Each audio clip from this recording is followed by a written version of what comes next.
3, 2, 1. Joe Hunk, John Abraham, Bailey Lowery, 256-576-4977. This is the Morning Blitz.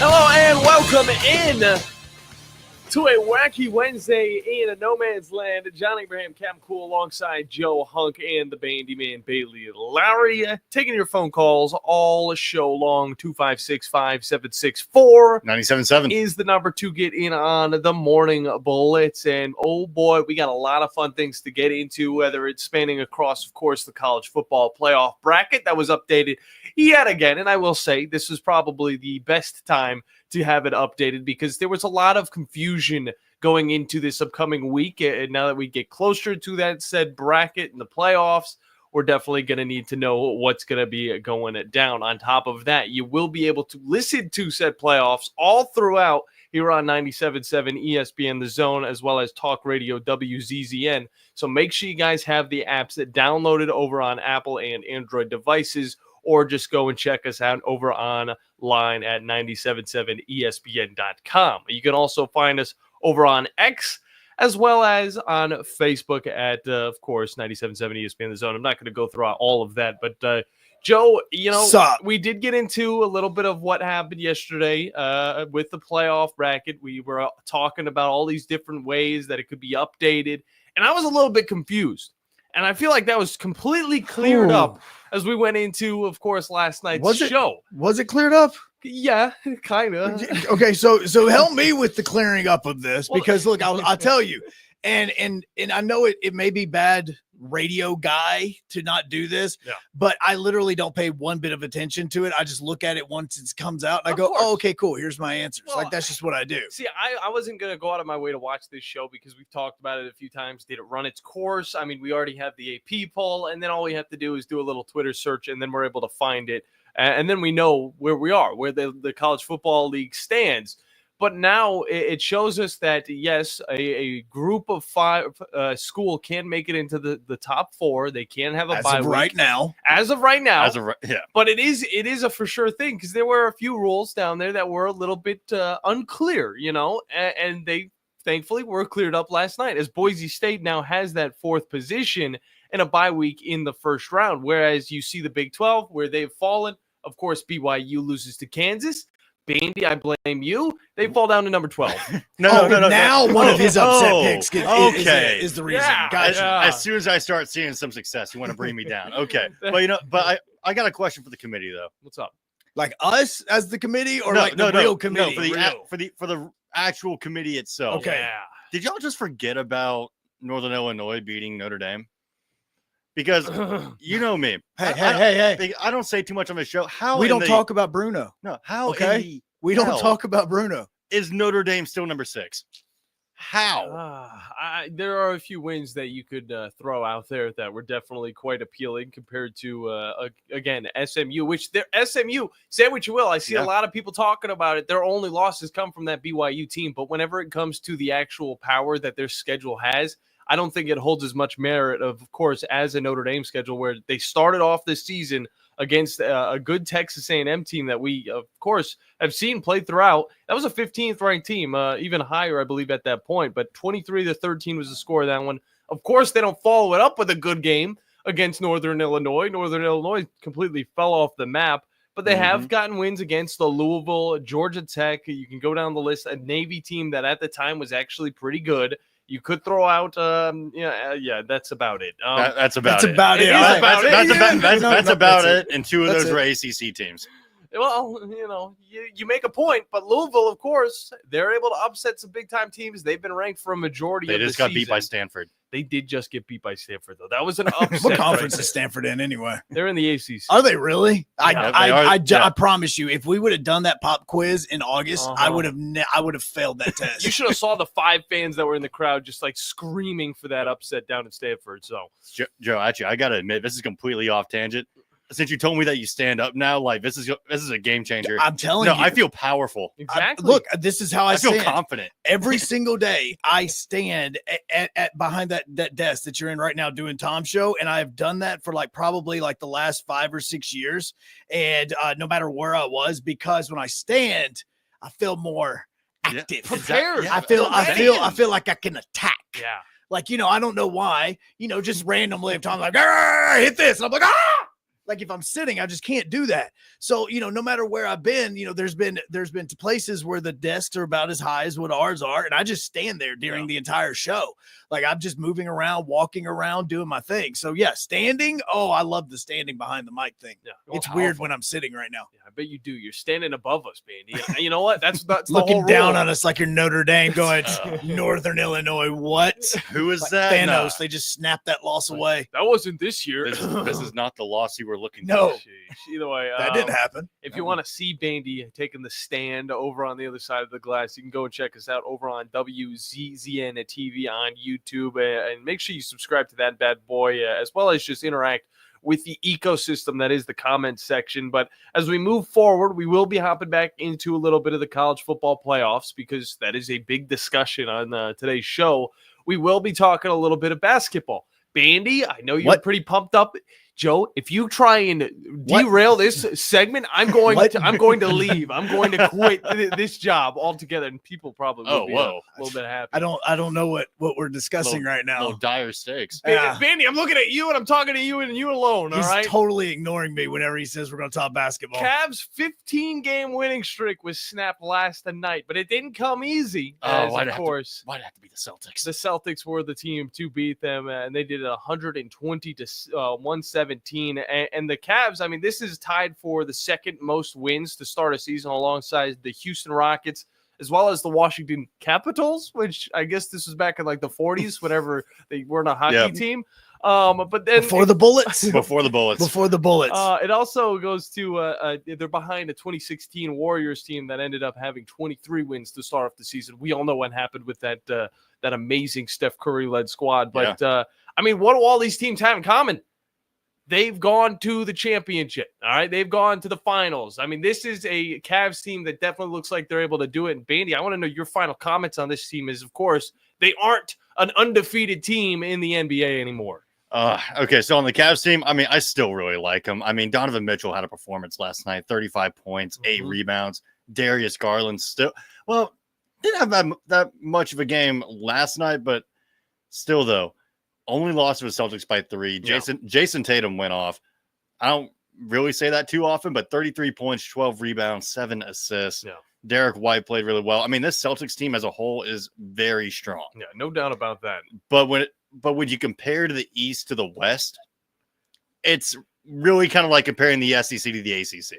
Really? Like the East is just fundamentally their top is strong. Mm-hmm. Cleveland is really good. The Celtics are really good, but it's when you start delving into those lower kind of you start hitting the midpoint into the lower echelon of that conference, of that division, they really start to taper out. I mean, you get to the Knicks and they're already 8-6, whereas you go to the 4th place team over in the West, the Brooklyn Nets, and the Rockets are currently sitting at 10-5. So that shows you right there. We're time traveling back. The difference right there. We did time travel back. We're time traveling back to where the teams that were good in 2016 are now good again. I mean, we have Golden State, OKC, Houston, Denver. Phoenix is still kind of sitting there solid at 9-6. Yeah. They're still sitting pretty solid. But the game I kind of wanted to talk about yesterday that really happened was between the Hornets and the Nets. Because, again, the Hornets only lost by 115 to 116. Gotcha. But what I'm telling you right now, I feel like it's going to be true.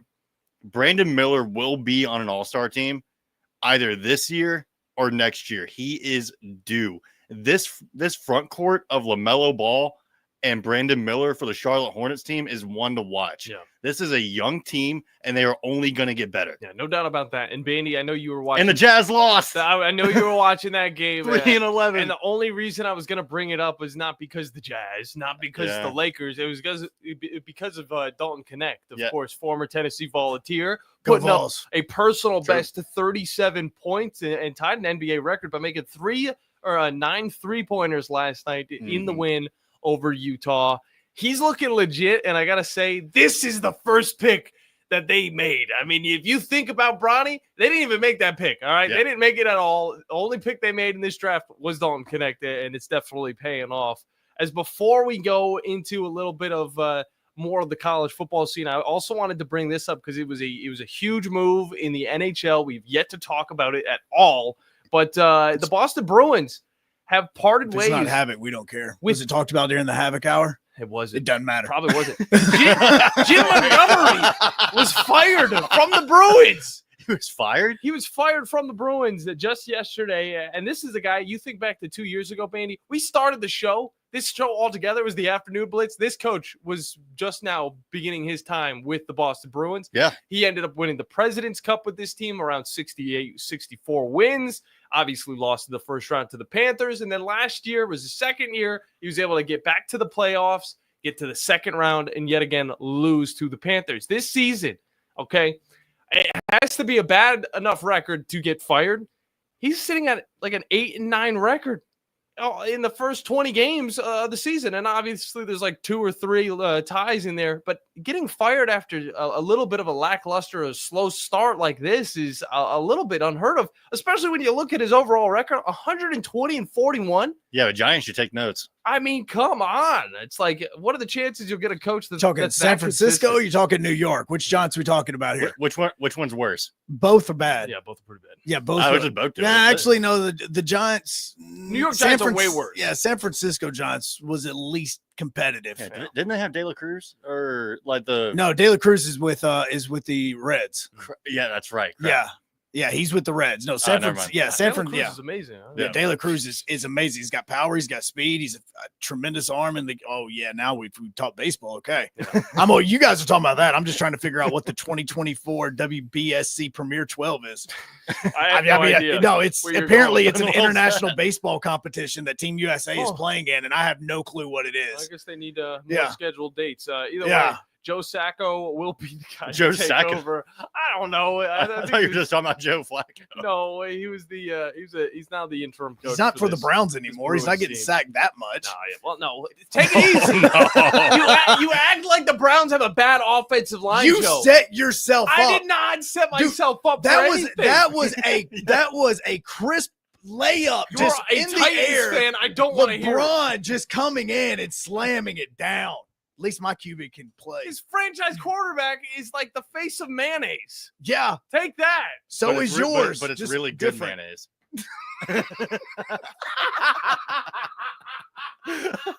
I don't even know what Bandy just said. I'm just upset. Bandy, what did you say? I was just calling Hyman's really good mayonnaise, dude. I don't know what to say. Oh, yeah. I like me some mayo, dude. I hope the Titans lose the rest of their games. That right there, that's a car. That may be on the traffic report if we had it coming up. I'm sorry. Yeah, we need to go to RJ White next. There's no rebounding from what just happened. Well, there's a little bit of rebounding. As I tell you guys to just quiet down just a little bit, because we did actually get to see those awesome uniforms that Bandy brought up the other day. Army's Band of Brother gear. It's all black. It's got a little bit of snow speckled across it. It looks really awesome. And if you want to see it in person, all right, make sure you guys go and look at our socials, and then you have to email us over at 977WZZNevents@gmail.com.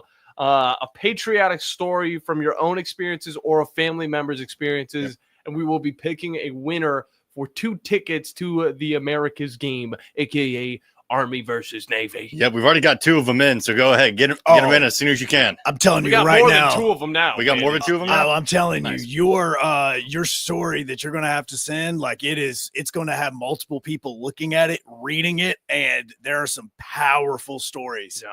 That are already coming in right now. Yeah. So just letting you know right now that this is going to be this is going to be tough for us to pick, and it is going to be very emotional for everybody that is going to be involved in this contest. We're going to take it to break, but when we get back, Joe, you're right. We do need to take this to RJ. We do. Absolutely. And he's going to give us a little bit of insight on the past week of course, the NFL, as well as what's upcoming And then possibly let's just hop into, of course, the NFL rundown because we didn't get to that yesterday because it was such a fun day.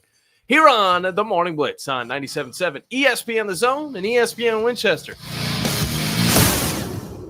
If you work in a dangerous or logistically intense industry, you know good training can be a challenge. There are training costs, safety concerns, and difficulty replicating real-world scenarios. There's a better way used right now in the Army and in all our armed services to better prepare our heroes, and it's available to you in your organizations. Higher Echelon's game development team is revolutionizing learning in military training, dangerous industry, STEM, and sports performance domains with cutting-edge virtual training that immerses you in lifelike scenarios without the cost and safety concerns for trainees. With Higher Echelon's game-based training, you'll experience realistic simulations, precision accuracy, and unparalleled safety. Higher Echelon founder Dr. Joe Ross is retired Army who played and later coached for the cadets and puts that experience to use. His team has been building cutting-edge virtual training environments for soldiers and clients for a decade. Higher Echelon, the name you can trust for advanced training solutions. Reach out at higherechelon.com to get your free consultation. Go Higher and go Army. You need a lawyer and pick up the phone. I'm attorney Gary Lackey. When you call for a lawyer, where does that phone ring? It might be in a call center somewhere, maybe 100 miles away, but my phone rings in my office. The Lackey Law Firm. I'm attorney Justin Lackey. My phone rings in my office too. So does mine. I'm attorney Jennifer Lackey. And when you've been hurt and need help, we're here. We're the ones who take your call. And get what you deserve. You want to talk to your lawyer. You don't want to reach a call center. With the Lackey Law Firm, that never happens. The Lackey Law Firm. And this is the most important part. We'll treat you like family because that's exactly what we are. The Lackey Law Firm. And I'll go you one better. If you can't come to us, we'll come to you. The Lackey Law Firm. The Lackey Law Family. 1-800-4-RIGHTS. No representation is made that the quality of the legal services to be performed is greater than the quality of legal services performed by other lawyers. Tom Luganville here for my friends at Woody Anderson Ford. Bobby White and his team take great pride in their service department, and you can see it the moment you walk into those beautiful new service lanes. And just like a championship team, they all work together to make sure your experience is second to none, whether you drive a Ford or not. Also, check out the gold certified pre-owned inventory at Woody Anderson Ford for great deals every day. Stop by and see them at Jordan and Sparkman or at Woody Anderson of Madison on Hughes Road, or visit WoodyAndersonFord.com.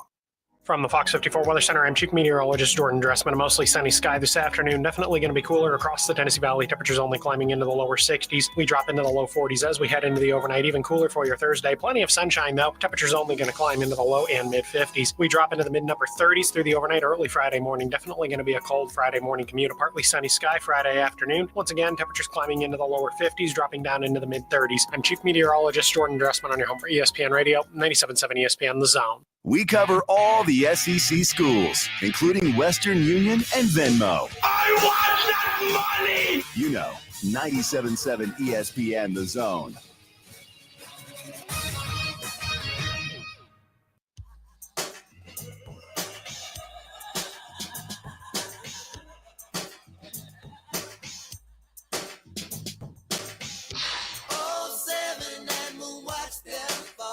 Time to get back on the rails. This was the artist of the day as I was taking my son to school. Yeah. Every single day he has to learn new music. So today I put on Prince.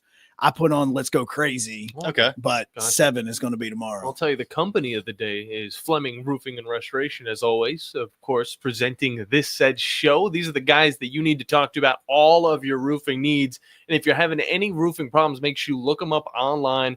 You can find them at FlemingHSV.com. And remember that Fleming always shows up. Make sure you fill out that free quote and make sure your house is ready to withstand the elements of course, the Tennessee Valley. It's not as gloomy as yesterday, and I'll say this, it's a beautiful day, so we were rewarded for such a gloomy day, and on top of that, we're also rewarded with a great guest in the form of RJ White from Sportsline.com as he hops on with us, not only on the Neighbors Wealth Management Hotline, but also on WZZN TV. RJ, how are you doing today, man? Doing good. How are you guys? We are doing wonderful on this Wednesday in November, and I want to hop right into the game that I honestly was thrown out there to be the game of the week, and it turned out to be an interesting one. Of course, the Steelers and the Ravens, both of these teams looking really good in the AFC North, but one of them had to win. And it didn't come because of touchdowns. It came because their field goal kicker was able to get a bunch of field goals, and they won 18-16. Kind of talk about this game. Are the Steelers legit one of the best teams in the AFC right now? I mean, it's hard to say. They won a game without scoring a touchdown. They're 2-0 in games where they don't score a touchdown. I think the rest of the league is something like 2-18 or some crazy number, and that's just not going to fly. I mean, most time you get to the playoffs and you're going to need to score some touchdowns. So we'll see. It was an interesting game. Baltimore dominated the yards per play, which is an efficiency stat that I think really tells you what happened in the game. They had 2 yards per play better. Pittsburgh only had 4.1 yards per play against the Ravens' deep pass defense has been pretty soft, and Wilson couldn't complete his moon balls over the top, and I think it's really become a real problem against some good defenses and these stronger teams. So they got the win at home. A tough situation for Baltimore to roll into that, but I think they probably had a better shot to win than the final score indicates. I mean, they have those 2 bad fumbles that you usually don't see from Baltimore. So I think a little bit of a false final here. I still wouldn't put Pittsburgh in that top tier. I think they're in the second tier with the Texans. That's definitely some good context because, this Steelers team, of course, with Russell Wilson has looked just a little bit better, I would say, than Justin Fields. But on top of that, I mean, you're facing off against the defense that hasn't really been able to stop a lot of these high-powered offenses. And I just still don't really know where the Steelers really lay within the NFL. But whenever it comes down to another team in the AFC known as the Chargers, they also faced off against a supposedly top dog Bengals squad that they were able to handle, of course, all the way up until the end, as they were able to win 34-27 in California and moving to 7-3 on the season. I mean, is Jim Harbaugh really, the reason why this team's finding success, or is this team just melding with the pieces that they have right now? I mean, it's hard not to say it's Harbaugh. He does it at every stop. They have immediate success when he comes in. So he has to get a lot of the credit there. And it's a team that, the last few years, they have not played up to the level of their talent. You look at the names that are on that defense, and they were always pretty terrible when you got to the end of the season. And he has them playing well. Number 1 scoring defense in the league heading into that game. Really shut down the Bengals in the first half of that game. And then it got more competitive late. But they're a strong squad. I think that Justin Herbert is really evolving as a quarterback. They're letting him do more passing the ball and having more trust in him, and he's delivering. He made some amazing throws in that game, just threading the needle there. So I think I'm really comparing them this week to the Bills of a few years ago, where the Bills really upgraded at coach. I know Josh Allen came in after McDermott came in, but they were kind of a joke of a team before that. He really put in some good fundamentals, made them play above the status of their talent rather than below. And then the quarterback comes in, and once he makes the jump, they become a contender. So that really seems to be what's happening to the Chargers for me. Very strong fundamentally. All the other pieces are there. And now that the quarterback seems to be making a leap, they really do look like they could be a contender for the next few years. Yeah, and I don't think it'd be too far-fetched to say that at one point the Bengals also looked like that Bills team once before, but now 4-7 at this point in the season. Where are the real problems? Where are the glaring problems for this Bengals team? They've never really been able to be healthy all at the same time. Whether it's T. Higgins dealing with his injury, now he's finally back, but then Orlando Brown is still out, so the left tackle's an issue. The pass rushers, you've had the interior defenders have been missing games, and then you have injuries. Even Hendrickson, when he does play, he's been limited. So it's just been really hard for them to get the unit they want to have out on the field.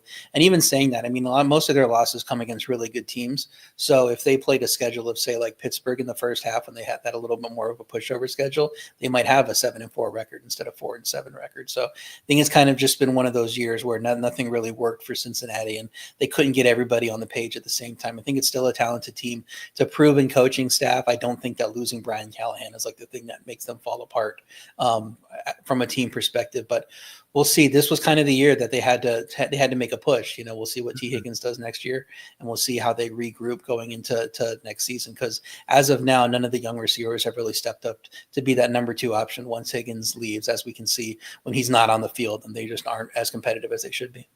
RJ White of Sportsline joins us right now on the Morning Blitz, and with the Chiefs finally losing, now we can finally have this conversation about where these teams rank at the very top of this. Like, everybody automatically put Kansas City because they were undefeated, even though they really weren't playing that well. So for you looking at this, I know we've talked about the Steelers and the Lions and those teams, but who are like the top 3 or 4 teams just in the NFL for you compared to these guys that may have a great record, but they're really not as good as what their record says? Yeah, I still rate Baltimore number 1. They lost that game, obviously, but as I said, the stats kind of paint a different picture. I think when they're healthy, they are the best team. They've shown that you can go and blow out teams like Detroit is doing. Detroit, I have number 2. The interesting thing about Detroit, which I'll give you guys a little quiz, they have 38 plus points in 3 games now. That's tied for an NFL record. Only 6 teams have done it before, and only 1 in the last 50 years has done that. Wow. I want you to try to guess the quarterback of that team, and I'll give you a hint that he did start last week. So he's one of the 28 guys that started last week. Oh. So let's see if you can figure out, and if the listeners can figure out who that quarterback is. Okay. 256-576-497. The only thing I could think of, just by the way you worded it, would be like Joe Flacco. Yeah. Like that would be like a Baltimore Ravens he didn't team. start though last But week. see, that's what I was trying to think of, is like these guys. Because initially I would have said Kurt Warner and the greatest show on turf. Like Sure. that would have been my first thought. Aaron Rodgers. But Aaron Rodgers may be the answer. But now I'm just like, what in heaven's name? Now you've got me thrown for a loop just trying to think of this. Yeah, it's the other hint I'll give you is that you should be thinking toward the bottom of your ranking of 28 quarterbacks than the top. Thinking toward the bottom. It's a pretty surprising name. I think I might know who it is, but I'm not going to throw it out there. I want to kind of let the listeners also jump in on this. But Bandy, what do you got for RJ? Man, surely. I mean, don't guess the thing, because it's going to take us a while. I know, but now that's racking my brain a bit. But I don't know, while we're kind of thinking of that answer, I wanted to take a look over at the NFC West to see out of these 4 teams. I mean, it is a 3-way tie right now for second place, and Arizona only has a 1-game lead at 6-4. I mean, when it comes kind of a little bit closer to the playoff picture, I mean, who do you see making it out of this division into the playoffs? What with it so tightly packed? Yeah, our division projections with our Sportsline projection model has the Cardinals coming out almost half of the time, 48.2%, more than twice of the next 2 teams, which are neck and neck, and the 49ers and Seahawks, with the Rams trailing a decent bit behind. It's really going to come down to the Cardinals, how they play down the stretch. I think they still have 4 of their divisional games. They have both of the Seahawks games, and they also have to play the Rams and 49ers again. So there's going to be opportunities for those teams to catch up, maybe get a tiebreaker in here and there, at least maybe tie the initial tiebreaker and see what happens. So Cardinals have been playing well, but this is the important part of their schedule. For me, I could see the Seahawks making a push. I was really impressed by the win that they had last week in San Francisco. I know San Francisco was dealing with injuries. Kittle missed the game. Bosa got hurt in the game. But Seattle was dealing with a lot of tumultuous things that happened to them early in the week too. They cut their starting middle linebacker, who, for whatever reason, decided to move forward with a 4th-round rookie in that spot. Their starting center retired out of nowhere. And so you deal with these things. You figure you're going in against your biggest rival on the road. You don't have a chance of winning the game. And they stuck around. They won it in the end. And with a coach like Mike McDonald, where you figure it's going to take him a little bit to get his install defensively in, get what he wants in place, and they'll be better in the second half of the season. I think they could really make a run and win most of their games from here on out and kind of be a surprise division winner. Continuing on with, of course, this Cowboys team that you brought up. I mean, they have to face off against the Commanders team that has been a little bit sloppy against top-ranked opponents. But if you look at how they're able to handle some of these lower-tier teams, and I believe the Cowboys would be one of them, is this a game that kind of favors that spread of 10 towards the Commanders? It's a big spread. I think it's a good number to put for the game. My hesitancy and just all outgoing Commanders is that Jaden Daniels hasn't looked like himself the last few weeks, ever since sustaining that rib injury. I believe it was against the Panthers. It just that offense has not been at the level it was playing before that. They should win comfortably. Cowboys don't seem like they can do anything except for throw a 2-yard pass to their quickest player, and hopefully he can find a seam and get a touchdown. But that's really all they got, and that's that and Brandon Aubrey. So maybe if the offense isn't playing efficiently for Washington, maybe they can have a Steelers type of win where they go out and win 15-14. But I think that's really their only hope in this game. So you got to figure Washington's going to go out and win that game. And I like that Washington has the mini bye after that Eagles game to hopefully get Jaden Daniels looking more 100% moving forward. Definitely going to be interesting. RJ White from sportsline.com is our guest. And before we get you out of here, RJ, want to focus a little bit on, of course, the Thanksgiving games and the lines on those ones, because we learned that now we have an interesting matchup with the Cowboys and the Giants with these two backup quarterbacks. How is that interesting? I mean, it shows that these teams are, I mean, obviously the Cowboys can't move on because the quarterback's injured, but for the Giants, moving forward, I mean, Daniel Jones' time looks like it's going to be up. Is this for the best, or do you think they could have used a few more years with the quarterback? I don't know. No, I think they knew that contract was a mistake coming into this season. So now it's just about damage mitigation. You don't want him to get hurt and then have to guarantee him a bunch of money when you're definitely going to be moving on after the season. And something we've seen the last few years, we saw Derek Carr get sat the last few games for the Raiders when they knew they were moving on. And I don't think most other people knew that they were moving on at that point, since he'd been such a staple for that organization. So that was kind of the first surprising move. Saw it again with Russell Wilson last year. They didn't want him starting at the end of the year and guaranteeing a bunch of that salary. So it just makes sense for the Giants to do that. They're definitely moving on. The surprising thing is turning to Tommy DeVito instead of Drew Lock, the guy who everybody's been clamoring for, to see if maybe he could be the guy moving forward. But, I think the sense is probably you throw DeVito out there in this game. I think that the justification that they gave is that he is more comfortable in the offense. They saw more of him in the preseason than Locke, who was hurt, and so they feel he can execute the offense a little bit better. Could be interesting for this week against Tampa. There could be a high wind game where the weather is a factor. Mike Evans may not be back, and if he is back, he may be limited. So the passing attack for Bucks might not be as high of a ceiling as people expect. Turn this into a running game where DeVito's mobility plays a key factor. Maybe they can go out and steal a win and get some momentum going into that Cowboys game. RJ, before we let you go, I was curious about when looking at games and looking at spreads and stuff, you're starting to get some matchups where like the Chiefs and the Panthers are playing each other. One has only lost one game. One has barely won one game. So, I mean, I know the Panthers have won more than one, but what I'm saying is you're now at that point in the season where almost like some teams in those lower tiers are starting to kind of focus on, let's see what we have towards next season. How does that factor into when you're trying to look at point spreads and trying to figure out what's real and what's not, and who may or may not be playing and what decisions teams are going to be making looking towards 2025? Yeah, you really just have to try to suss out the motivation of each team on its each team with a bad record on its own individual basis. Where are they as a franchise? Are guys going to be playing hard because they want a spot on that team this year and they know the coaching staff is going to be around? Are they kind of checked out because they know they don't have to listen to the coach? The coach is going to be gone anyway, so they don't have to prove themselves to this particular coach. So that's where you might get something different, like the Panthers now getting healthy on defense. Canales probably isn't going to get fired after 1 year.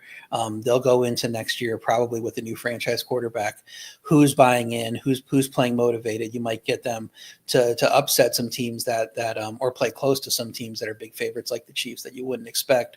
Whereas you flip the script and look at a team like the Jets, who know that everything is getting blown up after this year. Like, is anybody really going to show up for the Jets down the stretch? Does anybody show up for the Bears after a couple of gut punch losses and thinking that Eberflus is really on the hot seat? So you just kind of have to take those situations one by one and try to suss out the motivation factors of who is still checked in for the season and who's probably on the way to being checked out. All right, before you let you go, can you please just give us the answer? Because John and I have been racking our brains and like going over and discussing this in between each question we ask you, trying to figure this out. Yeah, so the other clue is that he doesn't play for the team he played for when they set this mark, and that's so because now, I was thinking about Holmes. Well, now we're thinking like Jameis Winston.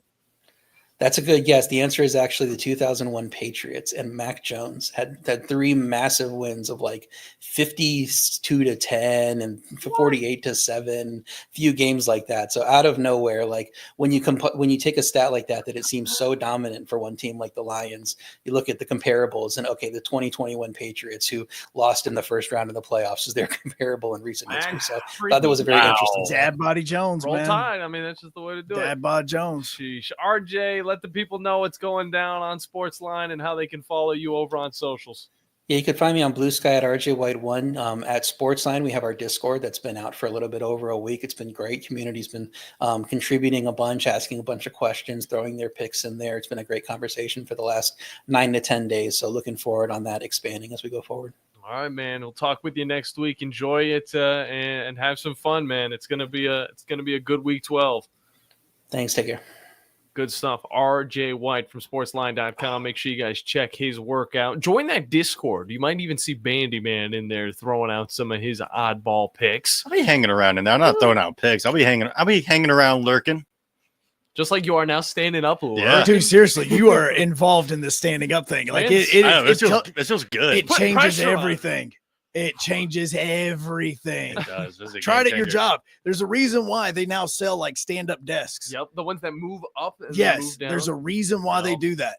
Because it works. It feels better for my back too. No, it's 10 times better for your back. You're not crunched over and all that stuff. You also got to probably hit some stretches over there while we're not watching. But either way, I also wanted to bring up. I didn't bring it up with RJ. I wanted to discuss this ourselves. Jim Douglas, of course, being fired, Joe Douglas being fired as the GM for the New York Jets. And it's getting to the point, guys. Is this Aaron Rodgers project over? I mean, is it finally just over? Oh, it absolutely should be. It 1000%. You blow this up.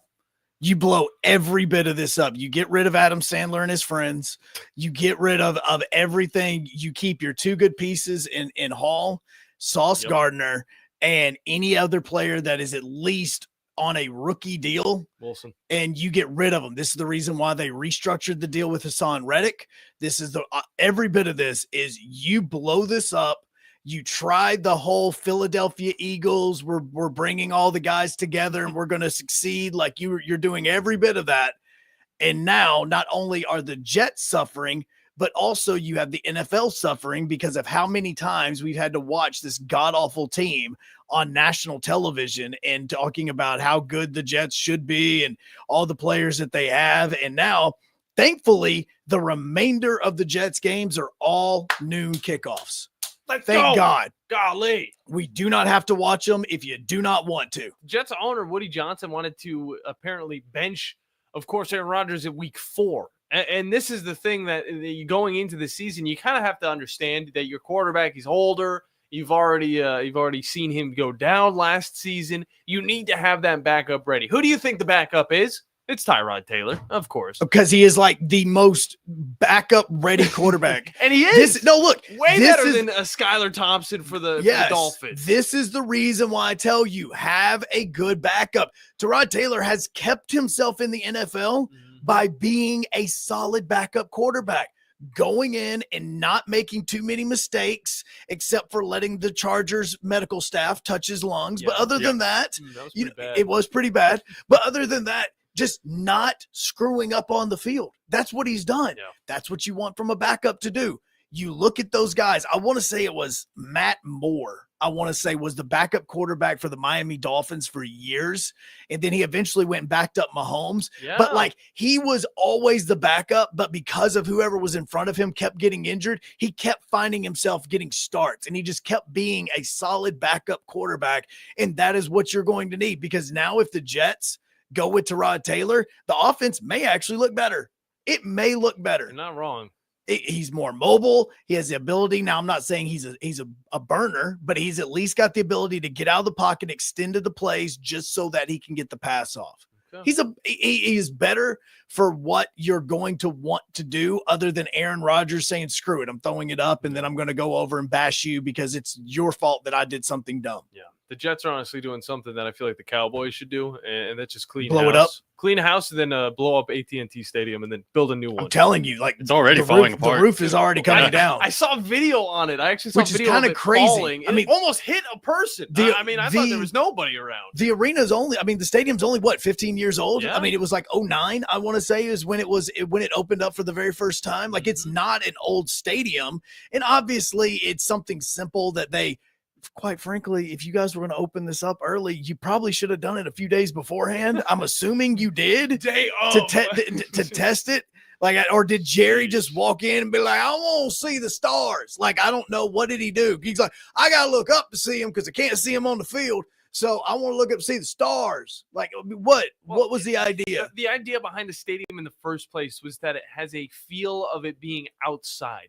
If that was the case, just make an open stadium. I mean, they had that, and I went to Texas Stadium the last year that it was there, And the cool thing is that because of the way that the stadium is designed, that it's very rare that the fans actually get wet when it rains, but the football field would. Yeah. So you would have to deal with that when it was raining, but that's why you had the roof. But I think that the roof should actually be the direct opposite. You have the roof open or closed whenever it is 98 degrees in Dallas, Texas, which is why they had to build a brand new baseball stadium for the Rangers.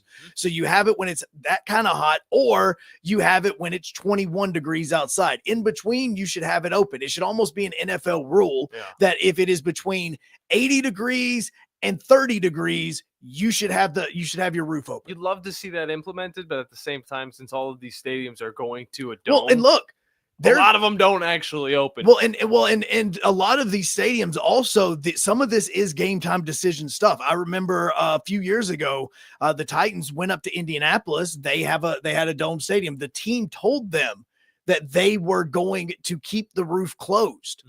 They get there. It's 45 degrees, which really isn't that bad when you think of football weather, but none of the Titans players, coaches, nobody brought cold gear because they thought that it was going to be with the roof closed.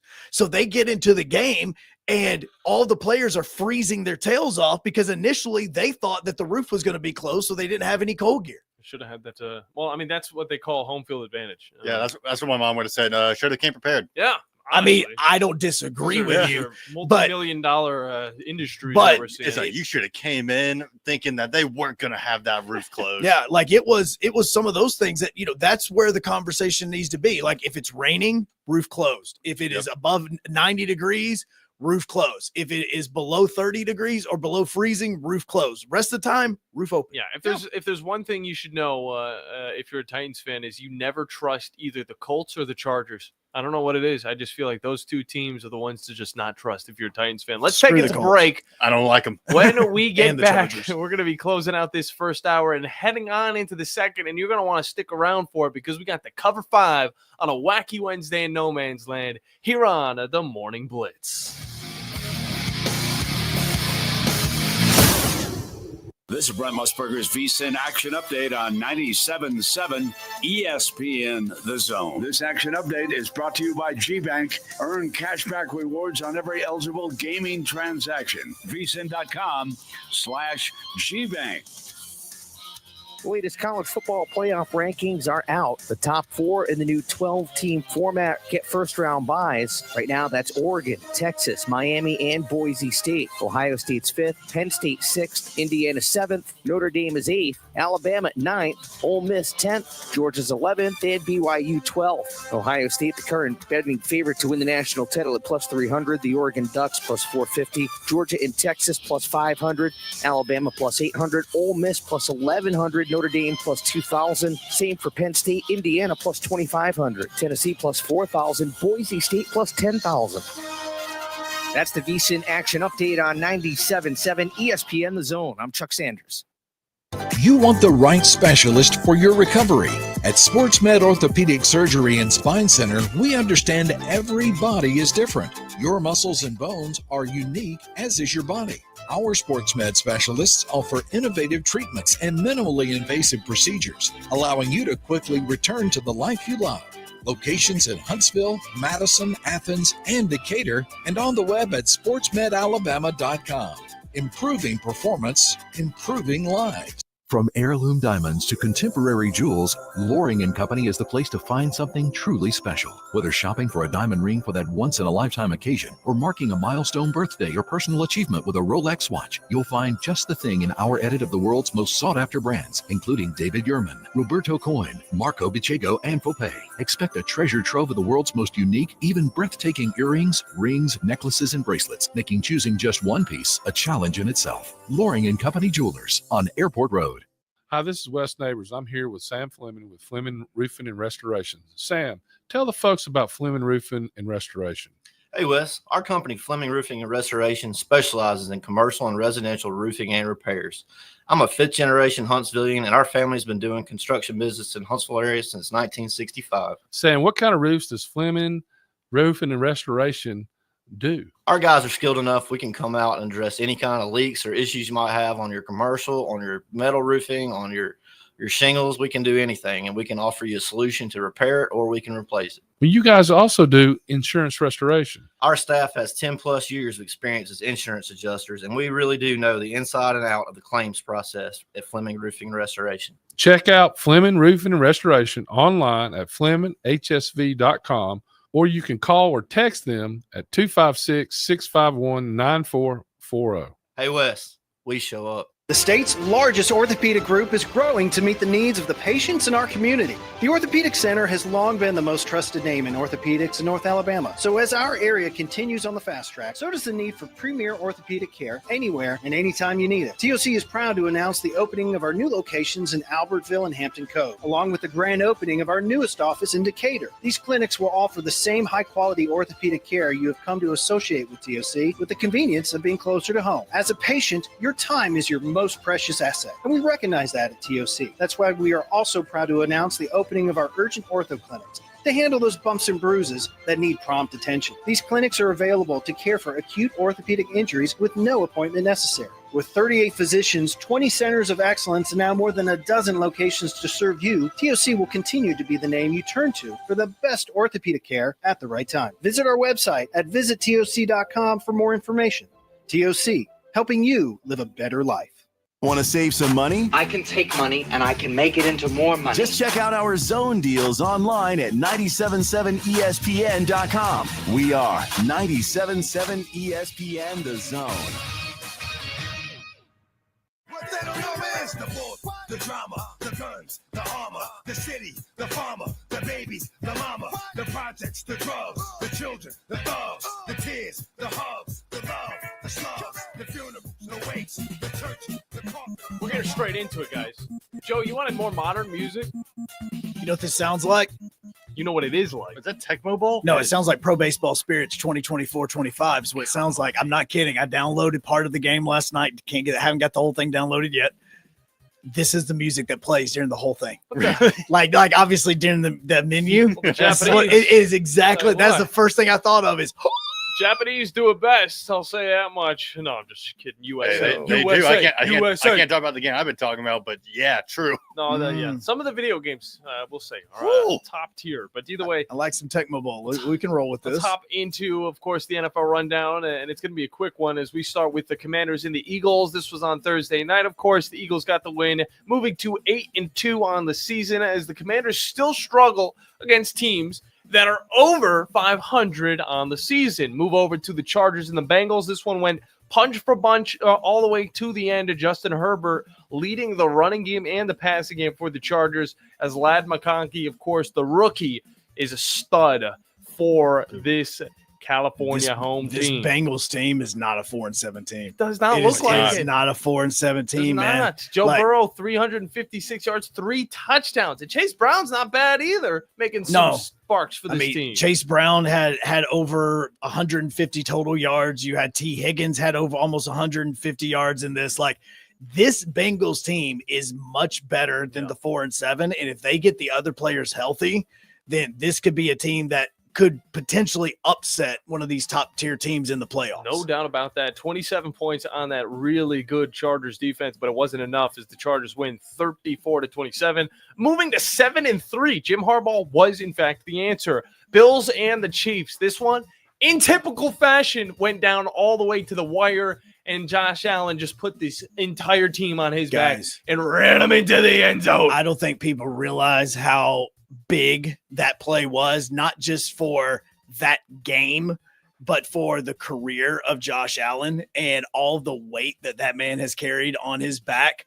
Like, that was the moment where people said, hey, he's a great quarterback. He is our franchise quarterback right now. No doubt. But then there's people now walking around Buffalo like, that's my quarterback. Yeah. Like, there's a big difference in knowing he should be the starter and knowing that is our guy. That's the one that can take us where we want to go. Do you think that was a moment? It's wrong to say that he's reached like a Dan Marino levels of legacy, or I think that he is getting to a point where you're starting to discuss him as far as he needs the championship. Like it is like you've gotten us to the playoffs, you have gotten us to the AFC Championship game, you've gotten us here. Now you need to get us to the big game. Let's seal that kiss. Yeah, like because right now you've got to still beat the Chiefs in January. Yeah, you beat them in November, but now you're going to have to beat them in January. Now, saying that, beating them in November may lead to now Kansas City having to come to you again this year, like they did last season. But I'm just saying that moment, that was a powerful moment for Josh Allen. Yeah, Bills win that one 32-21 and move to 9-2 as the Chiefs fall to 9-1 after losing their first game of the season. Patrick Mahomes still looked really good, but Josh Allen, of course, taking the limelight on the ground as well as in the air as we move to the Seahawks and the 49ers. Seahawks get the win 20-17. On a Geno bleeping Smith. 10 seconds left in the ball game, and that man scored. Yeah. Like, that was a dog play. 49ers are another team that they don't seem like they're a 5-5 squad. Well, and again, it's all the injuries. I mean, Christian McCaffrey, he had over 100 yards for, I think, the first time this season. Leading wide receiver for this team, Jawan Jennings. Jawan Jennings. To Winchester, Tennessee. Which, again, the way that Jawan Jennings has had to play because of Deebo Samuel being injured and still not being 100%. And then you also look at Pearsall, which, honestly, him not even having a reception or any yards over the weekend in this game kind of was surprising with the way that he's been playing. Jawan Jennings made that big touchdown late in that game in the fourth quarter, but Geno Smith, man, that's again, I know that myself as much as any other person that watches the Seahawks want to write off Geno Smith. 221 passing, he did throw the interception, but that one touchdown he had running, that was a dog move right there. I don't know if they should keep him for 3 years or 6 years, but right now he's able to keep this team afloat. I think he's in a position right now where he's the quarterback right now. Yeah. But I think that at some point in time, he's either going to have to do kind of like what Josh Allen just did and finally make the play in the big moment just to get everybody on it, or it's going to be one of those moments like we see in baseball where it's like, hey, man, you've gotten us this far. We appreciate it, like a Nomar Garciaparra, but we've now got to go to something different to get us to the next level. Yeah, similar to us going to the Broncos and the Falcons, as the Falcons look to be struggling a little bit in this midpoint of the season, as the Broncos, on the other hand, are really starting to pop off with Bo Nix at the helm, 4 touchdowns, 307 yards, and, of course, Cortland Sutton as his leading wide receiver. 38-6 was the score in Mile High. Moving on to the Vikings and the Titans. The Titans couldn't really keep it close. They did. No. You're not doing this. You're not doing this. What? No. You guys won't let me finish. No, because one, it's still pathetic that there's more Vikings fans in Nissan Stadium than there were Titans fans. That was pathetic. Also pathetic, the penalties that were on the Titans. Absolutely horrendous. I mean, absolutely horrendous. I mean, how about you pay the refs a little bit more then? I mean, maybe that's what should happen. Come on. Did the Vikings just take them down to Broadway and show them a good time? Like, what happened? Did they find some cowgirls in the white boots and the hat? Like, what the heck? To 8-2, 23-13 was the finale in this one, as Will Levis does look to be making a little bit more strides forward. No, Will Levis is making a lot of strides forward. Okay, well, that's kind of just like a little bit of what I said. No, he is performing much better. He's making a lot smarter decisions, and he's still doing it with a god-awful offensive line. We'll see what he does next week. It is going to be a decision for him that, look, now you're about to go up against a real defense. You guys get on me for talking slightly bad about the Titans. You guys brought up my quarterback earlier, who's not even starting for my team. You know why? Because it's still a joke. Raiders. Dolphins starting to look a little bit better as well. Tua's return has definitely been a success as they move to 4-6 after the 34-19 win against the failing Las Vegas Raiders. On top of that, the Rams and the Patriots faced off against each other, and this is just a game that the Rams could not lose. They ended up winning this one in Gillette Stadium 28-22. Big games from both of their wide receivers, Puka Nacua and Cooper Kupp. Rapid fire segment, 52-6. The Lions won against the Jags, moving to 9-1, looking surely like one of the best teams in the league. Colts win against the Jets as the Jets slowly but surely falter into irrelevancy. 28-27 was the score in that one. Packers win against the Bears on a heartbreaker, as of course the Bears got their kick blocked and still haven't won against the Packers since Mitchell Trubisky. Yep. Browns also lose a heartbreaker as they just got absolutely curb stomped in the Caesars Dome against the Saints 35-14. I know. And then 18-16 was the score, Steelers-Ravens. And then to finish it off, the Texans had a little to no struggle against the Dallas fall-apart Cowboys. Only team to not win at home at all this season. Taking it to of every next sport. break. We'll see you guys in the next hour. Ann Adams with Berkshire Hathaway Rise Real Estate is the one name to know if you're buying or selling real estate. With years of local experience, Ann Adams offers buyers in-depth knowledge of the local housing market and will narrow available properties down to those you'll be interested in so you can save time when shopping for your new home. If you're ready to sell, Ann offers a seamless process using accurate pricing and expert negotiation skills to make sure you get a fair price for your home. Call Ann Adams today at 256-337-2625 or log on bhhsriserealestate.com. You don't have to go somewhere else just so you can go somewhere new. Plan your next vacation with Huntsville International Airport and Breeze Airways. Enjoy friendly, convenient, nonstop travel to some of the most exciting destinations in the U.S., including the home of iconic casinos, world-class shows, dining, and entertainment. Las Vegas. With flights starting as low as just $79, Breeze has got you covered with easy, breezy, nonstop flights to Las Vegas. Book nonstop to Las Vegas now at flybreeze.com. AL cert number 21014. Welcome into the hottest and coolest game show around called The Freeze. Today's contestant, Bob. Bob, can you tell me the heating and air business that provides free service with repair? Is it Talent Heating and Air Conditioning? Can you tell me which heating and air business provides free second opinions? Talent Heating and Air Conditioning.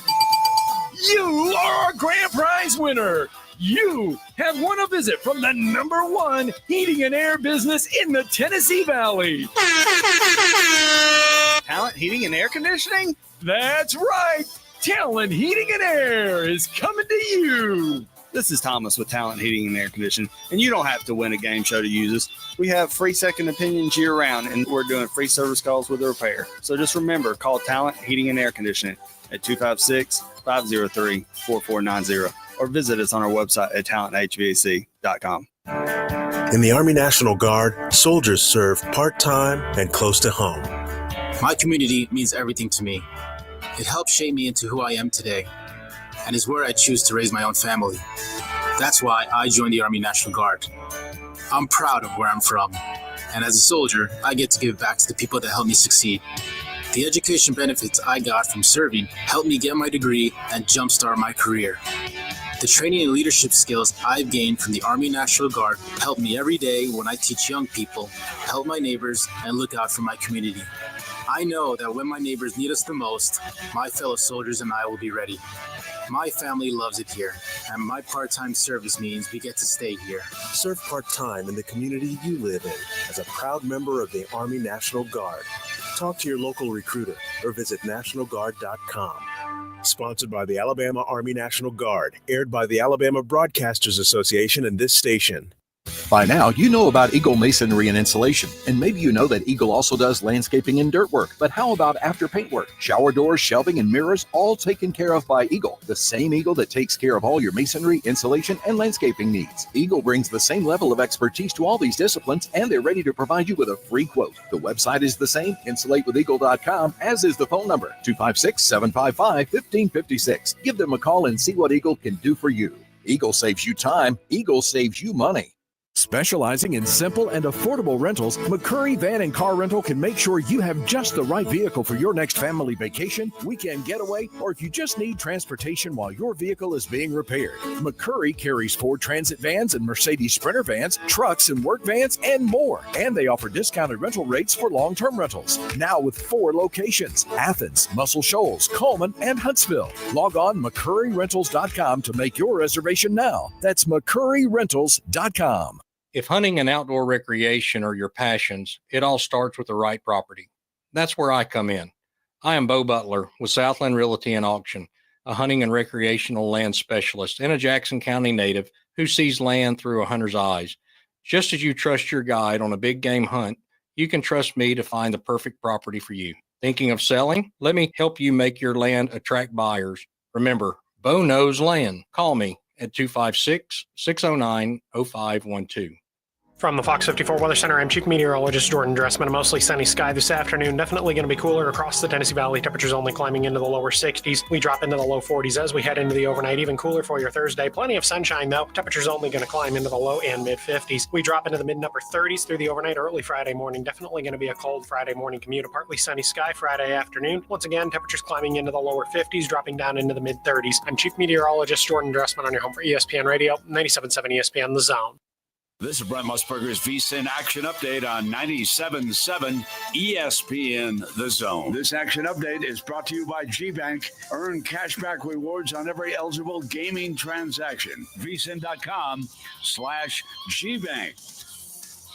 The latest college football playoff rankings are out. The top four in the new 12-team format get first-round byes. Right now, that's Oregon, Texas, Miami, and Boise State. Ohio State's 5th, Penn State 6th, Indiana 7th, Notre Dame is 8th, Alabama 9th, Ole Miss 10th, Georgia's 11th, and BYU 12th. Ohio State, the current betting favorite to win the national title at plus 300. The Oregon Ducks plus 450. Georgia and Texas plus 500.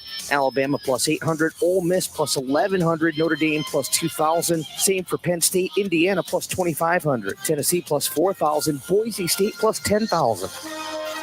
That's the VSiN Action Update on 97.7 ESPN The Zone. I'm Chuck Sanders. Log on today, 977ESPN.com. 3, 2, 1. Joe Hunk, John Abraham, Bailey Lowery, 256-576-4977.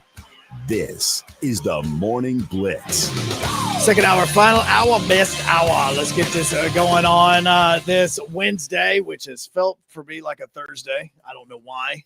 Totally thrown off right now. I almost wanted to say we've got NFL football tonight, but we don't. We actually have Alabama basketball coming up tonight as they are taking on Illinois. Way this is going to happen on 97.7 ESPN The Zone, as you're going to have Hey Coach from 6 to 7:30, and then immediately following that, you're going to have Alabama and Illinois. Now, what's also going to be happening, if you follow us on YouTube and places like that we always tell you to, so you can watch WZZN TV. A little bit extra tonight. You do. Crawdad Show is going to be on WZZN TV tonight right there. So make sure that you go to YouTube, give us a like, give some subscription, and the moment that we go live with that this evening, you'll get to watch that. I mean, it's free. It's completely free for you guys to subscribe and stay up to date with everything that's going on the WZZN network. So definitely go and do that. And you'll also get some extra content along the way, as we also plan on doing some Beat the Blitz, which is going to be a lot of fun. That is it. We have created a challenge that we'll tell you more about as it continues to manifest itself into Develop. Develop is another way that we could say that, probably, as we're basically making this happen. That's why I said we are putting it into the universe so that it's going to happen. And so we are working on that, so that you may want to go and subscribe to WZZN TV as well. Phone lines are open to you, 256-5764. 97.7. Let's head up to the borough. Jeff, welcome in, man. How's it going? Not too bad. How you guys doing? Doing good, sir. Good. Well, I guess Marquette took care of business last night, didn't they? Indeed, they did. Marquette beat Purdue, but Alabama couldn't do it. But of course, it's on the road, so anytime you go to the Warriors or Golden Eagles pals, I guess you get beat. But when you got somebody like Dwayne Wade, I guess it's harking back to 20 years ago when he played for Marquette. But when they won the national championship, I know y'all weren't even probably alive, but I know y'all don't know when they won it. True. No, actually, you're right. I have no clue when they won it. No, it's on my head. 1977, Al McGuire, his final game, he beat North Carolina in the championship. He's crying on the sidelines. That's what they named the quarter after. Gotcha. Oh, okay. Sweet. No, I didn't know that. Yeah. Year before Kentucky won it all against Duke in 78. They lost to the North Carolina in the regional finals in Atlanta, because Gibbons said that was one of the best teams they had. He was so hurt after they lost that game because he thought they were really good. He didn't know if they would get back, but then they, as to a man, they wanted to do it. Of course, they won it all the next year. But what I did want to tell you is that Tennessee fan, I want to tell him that y'all got a huge commitment yesterday from a two-sport star in Cleveland, Tennessee, Cleveland High School. She's going to play both. Yep. Lauren Hurst is a volleyball, basketball player. Mm-hmm. She's really pretty. She's good at basketball, but she's really good at volleyball. I mean, she can put holes in the floor. She's two-time Gatorade Player of the Year in the volleyball. She might be 3 times. I don't know when they're going to. She's nominated. So I don't know when they're going to do the actual, naming it, but she might be. But she's won 2 state championships back to back. The last 2 years, 2024. This year she didn't. They got put out in sectional, but she won in 2022 and 2023. And last year they made a state tournament in basketball. Went to the Final Four semifinals in Tennessee. Yep. So I mean, they should be good again. But it's used because she's 6'3". She's big. She can shoot. I mean, she can drive with the basketball. But like I said, you watch her on the volleyball court. And Tennessee has gotten better. They've got a good coach. They're recruiting better now.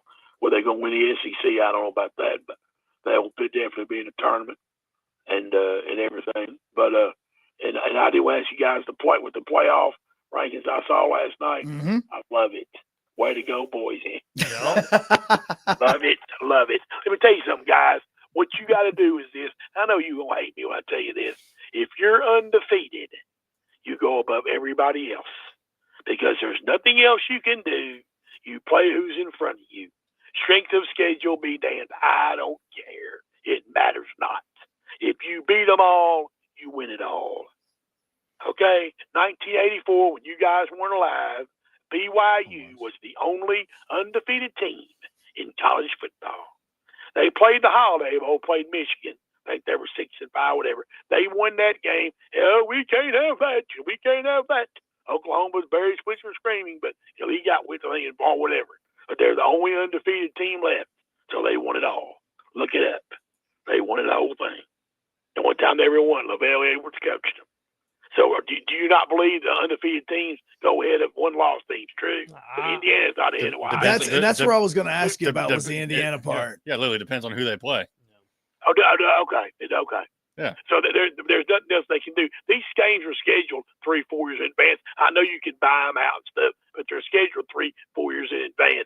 It's hard to change football schedules. True? That is true. Oh, absolutely it is. Yep. Unless you have a lot of money. You can't sit there and go, okay, most schools can, but you can't go, okay, you suck. I'm going to put somebody in good. I mean, can you do that realistically? No.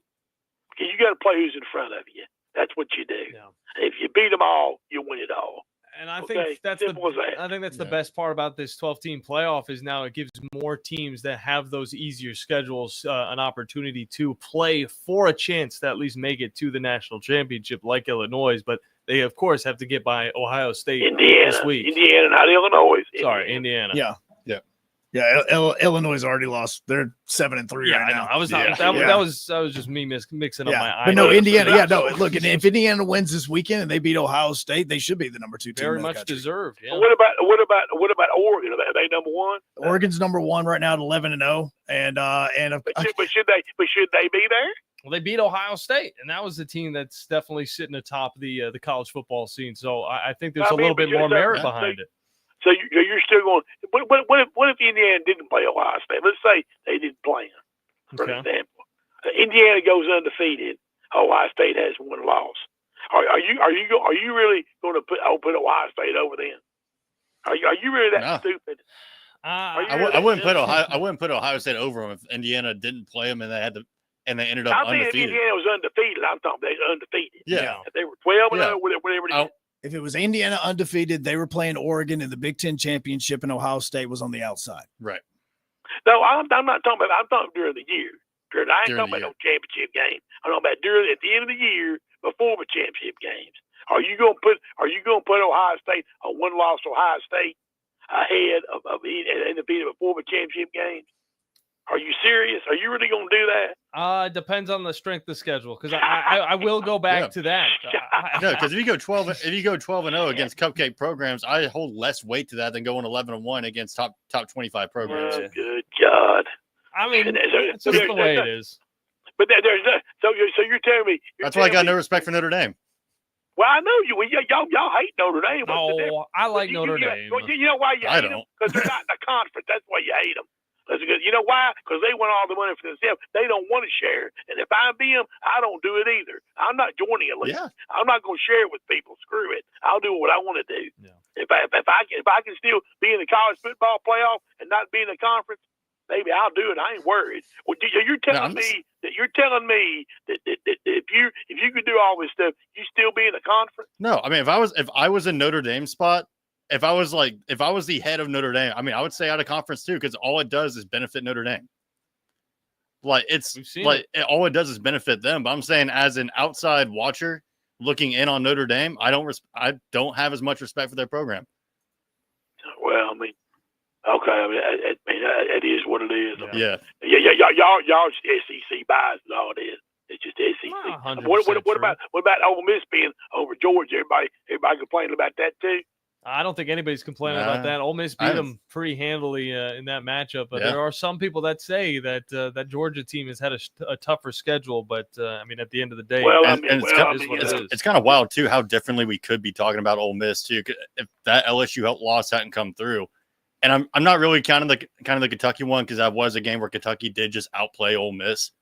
But, I mean, that LSU loss leading for 99% of the game and then losing it on the final play and then into overtime, we could be looking at a one-loss Ole Miss team here. Yeah, but you're not. Exactly. Simple as that. You're not. Because Kentucky beat them, the fluke team that nobody cares about, beat them. Well, it's a fluke. They got damn DNA. So, I mean, we got Texas. They're going to play Texas Saturday. Of course, nobody believes we can win. Like, nobody believes we can play with Georgia or Ole Miss either. Nobody. Let's see. Kentucky and Georgia, 1 point. Kentucky lost. Tennessee and Georgia. Georgia beats Tennessee by 14. Wonder who the better team is. You tell me. Have a good day, guys. Tennessee. Right, good stuff. You too, Jeff. I think that Kentucky definitely had a spark at the beginning of the season, especially on their defensive side of the ball. But at this point in the season, I don't know if Kentucky is going to be as competitive as they were against Georgia. I would say week 5, week 6. Well, and let's go back to the part about the Ohio State Indiana thing, because as he was going, are you really going to do that? Like I was researching and getting my information together for before I said anything. And the part about this with Ohio State, Indiana, because Ohio State is 9-1, Indiana is undefeated. But this is where I go back to the conversation from yesterday and I look at non-conference strength of schedule. And yes, Indiana's undefeated, but their non-conference strength of schedule is 112th. Now, look, I'm not going to compare that and say that Ohio State doesn't deserve it, doesn't deserve some sort of, lashing as well, because they're 52nd. But still, it's 52nd compared to 112th. Yeah. So look, and I promise you, if Indiana beats Ohio State this weekend, Indiana should be the number 2 team in the country. No doubt. They absolutely should be. No question about it. They should be that. But at the moment, they have not stepped on the field together. And whenever you're looking at these rankings and you're wanting to talk about who should be ranked over who, then you start looking at Indiana's schedule and you go, yeah, you guys are undefeated, but outside of the Big Ten schedule, who did you play? Like, and again, another reason I say this, Penn State.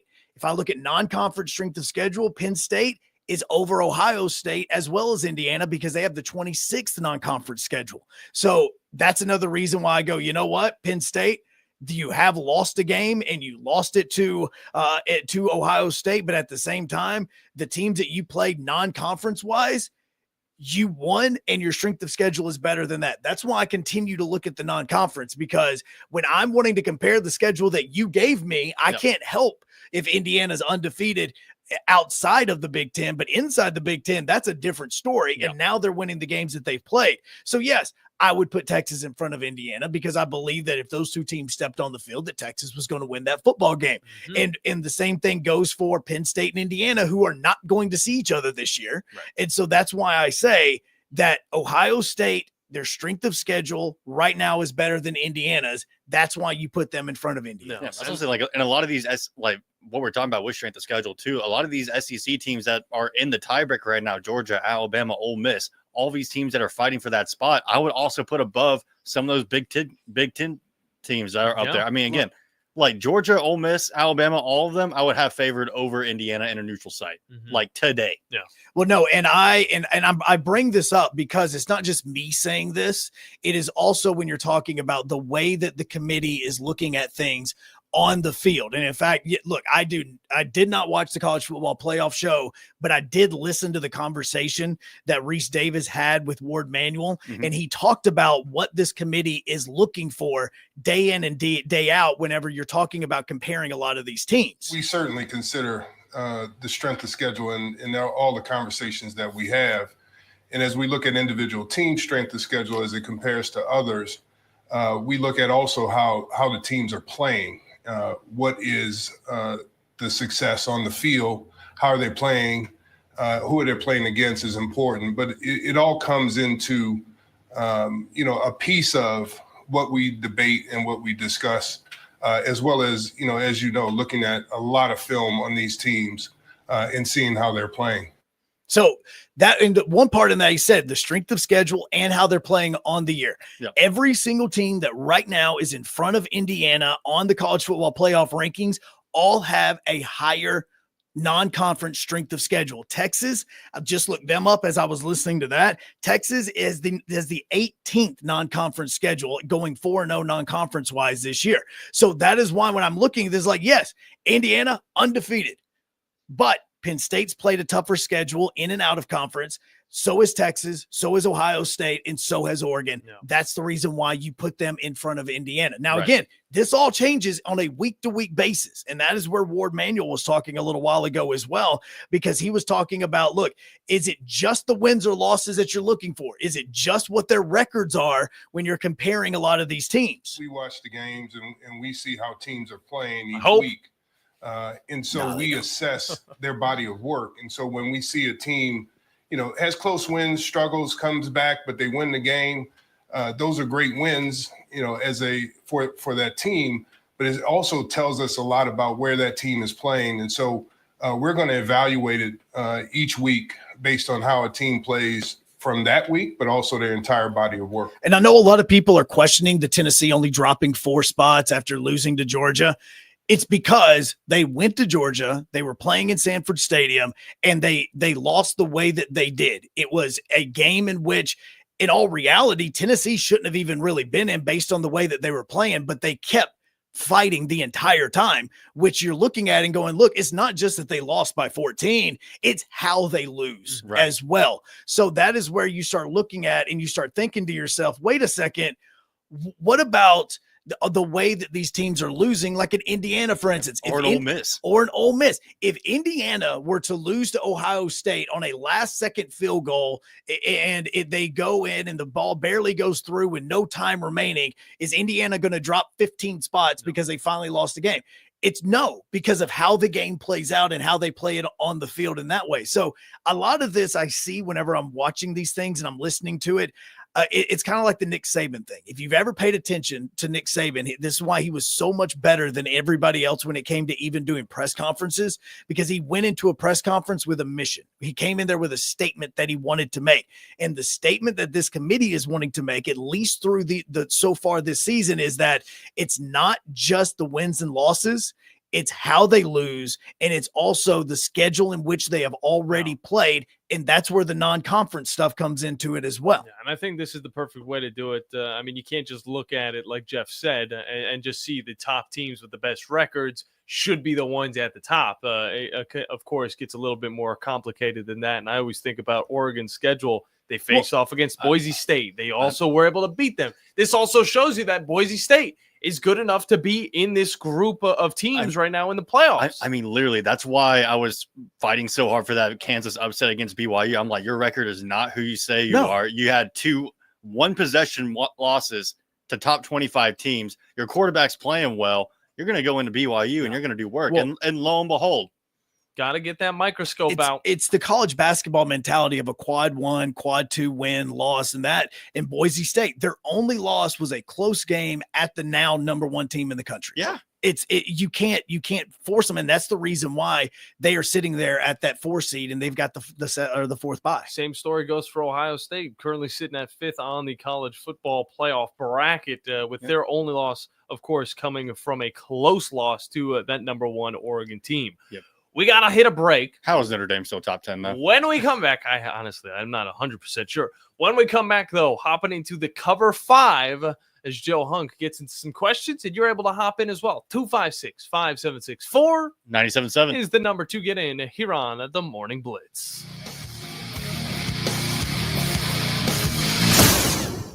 From heirloom diamonds to contemporary jewels, Loring & Company is the place to find something truly special. Whether shopping for a diamond ring for that once-in-a-lifetime occasion or marking a milestone birthday or personal achievement with a Rolex watch, you'll find just the thing in our edit of the world's most sought-after brands, including David Yurman, Roberto Coin, Marco Bicego, and Fopé. Expect a treasure trove of the world's most unique, even breathtaking earrings, rings, necklaces, and bracelets, making choosing just one piece a challenge in itself. Loring & Company Jewelers on Airport Road.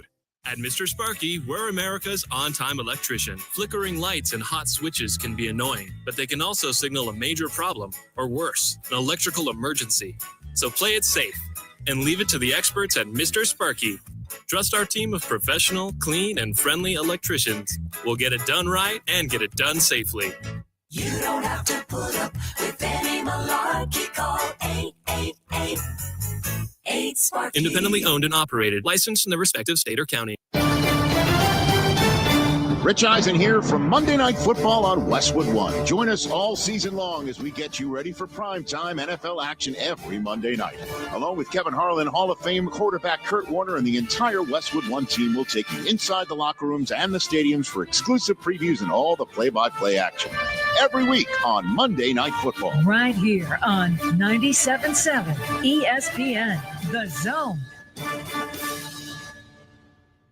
You've got to experience Toyotathon at Bill Penny Toyota. They've got the selection with over 700 new Toyotas to choose from. And they've got the extras with Bill Penny perks and a 10-year unlimited warranty. So get on over to Bill Penny Toyota today and experience Toyotathon. Bill Penny Toyota in Huntsville and online at BillPennyToyota.com. Bill Penny's Toyota 10-year unlimited warranty is valid through the 10th year of ownership. Valid on new vehicles only. See dealer for details. Ann Adams with Berkshire Hathaway Rise Real Estate is the one name to know if you're buying or selling real estate. With years of local experience, Ann Adams offers buyers in-depth knowledge of the local housing market and will narrow available properties down to those you'll be interested in so you can save time when shopping for your new home. If you're ready to sell, Ann offers a seamless process using accurate pricing and expert negotiation skills to make sure you get a fair price for your home. Call Ann Adams today at 256-337-2625 or log on bhhsriserealestate.com. Oh, yeah. The fancy cars, the women and the caviar.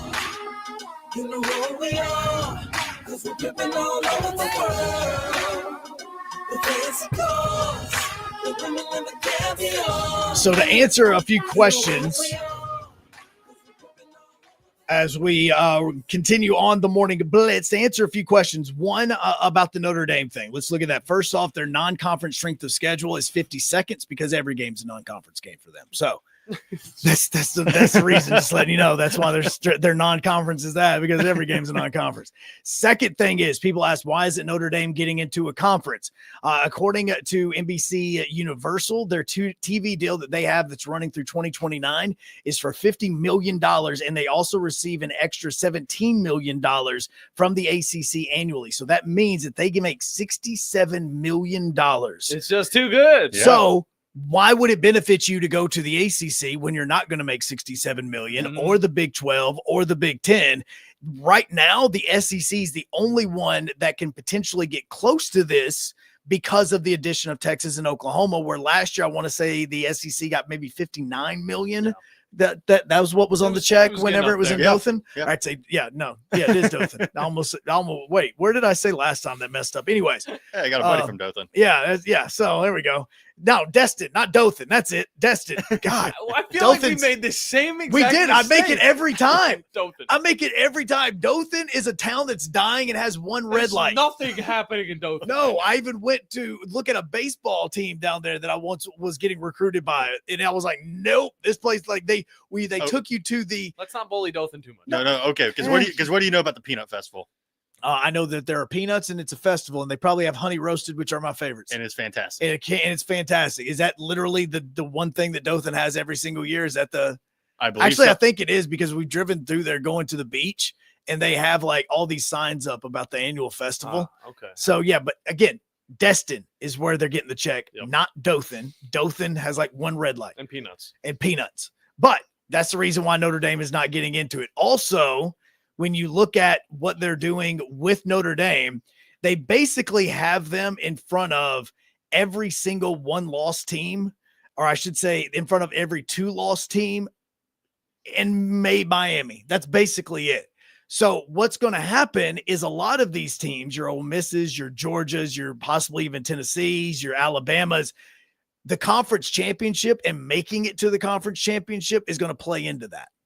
Okay, so that's where a lot of this is playing in, because before we get to the cover 5, Ward Manuel said one other thing where he was referencing what Lane Kiffin said during his press conference earlier in the week. Because if you didn't hear what he was talking about, it was a conversation about the college football playoff as well as the SEC championship game. And here's kind of a little bit of what Lane said.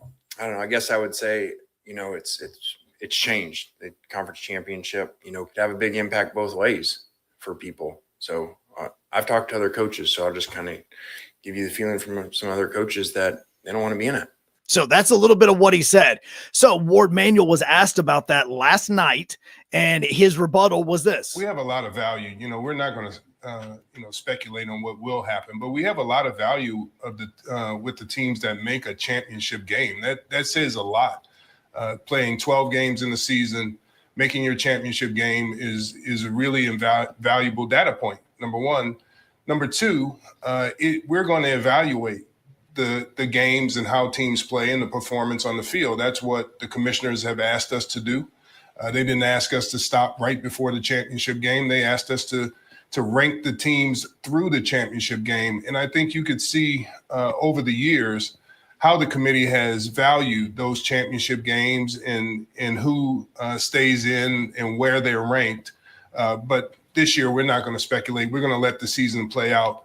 But I think teams who make that championship game, the committee looks at them and puts them in high esteem. I bet they do, but at the same time, if a team gets absolutely obliterated, has an off day in that SEC championship game, then you kind of have an idea of where that team lies, and that could see you having an early exit from the playoffs. And that's also, to flip it around, would be the equivalent of, hey, if Texas and Ole Miss play each other and it goes to overtime, or if Ole Miss and Texas play each other and Texas scores a touchdown with 30 seconds to go in the game to seal it, then they're going to look at Ole Miss's 3 losses differently than what they would look at other teams' 3 losses. Yeah, they're going to still be in the playoff picture, I would see. But at the same time, if you do have an off day and your team just does not really click on a different level and you get blown out by said Texas, then that comes to a point where it's like, well, do they really deserve? The committee will say, do they deserve to be within this group of teams if they got beaten by one of the best in their conference? I mean, it'll come down to that, I feel like. And I feel like there's still some merit to what Lane Kiffin and some of the coaches in the SEC are saying, where it might not be worth it to actually play in this conference championship. But flip it around. If Ole Miss does make it to the SEC championship and they do lose close and they make it into the college football playoff with 3 losses and they're 10 or 11 seed, they have to go on the road somewhere up north, then teams are going to say, wait a second, it's not going to hurt us as much as what we thought they are, because look at the way that Ole Miss got into the tournament without actually having only 1 or 2 losses or the conference championship. And then you also have that extra game on top of it. If you lose, you don't get the top seed of the conference. True. So you do have that extra game. You do have the extra game. But In saying that, that's going to play into something that we're going to talk about with the Cover 5, where every single week we come up with 5 questions that I ask not just these guys, but I also ask you at 256-5764. 97.7. Oh, it's kind of cool. You're just doing okay. That's I always thought that kind of pieced together. It also a little sounded bit like at the golf tournament we played at. So Every what shot. idea do you have that would actually make the SEC championship game more enticing for teams that want to play in it? bracket style. 4 teams, 4 like we were teams? talking about the other day. 4 teams going at it, and then that leads into, of course, the playoffs. And I think it should take up for that first round. What do you think? Ooh, I'm telling you, then you'd get the best team for sure out of the SEC. So what you're saying in this idea, you would say, let's, in essence, you would start the season on week 0 for every SEC team. Mm-hmm. You would make it where every SEC regular season game would end before Thanksgiving. And then the next week you would play after Thanksgiving, you would play the semifinal game in the SEC championship.